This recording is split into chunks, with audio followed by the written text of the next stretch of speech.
Hello guys, good afternoon. Kamusta kayong lahat dyan?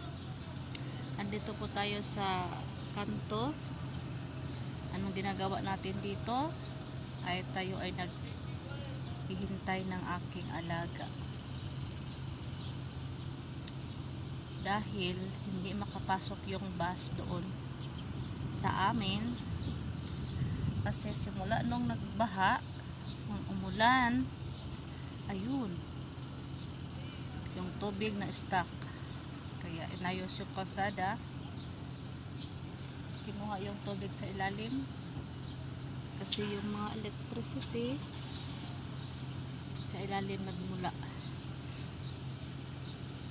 Tingnan nyo naman yung init guys, yung sikat ng araw, init, mas mainit pa sa pagmamahal mo sa akin, char. Mas nag-iinit-init pa sa pagmamahal mo sa akin, chart. Charot.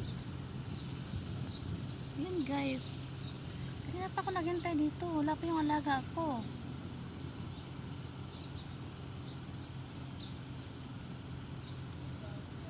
Tignan nyo kasi ang init guys. Yung mga tao guys, tingnan nyo yung mga tao guys, grabe guys, ang kapal-kapal ng mga balat nila, hindi mo lang nag-jacket, sobrang init.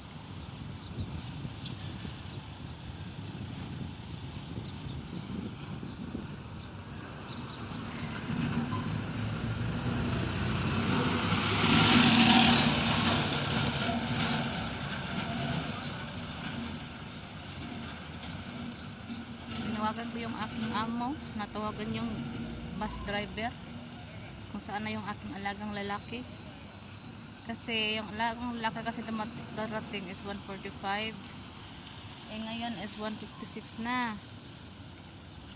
Baka magsabay yun siya ng kapatid niya, yung ate niya. Yung ate naman niya 2:49 yung ano niya, yung 2:45 din yung labas niya. Baka sinabay yun sa ate.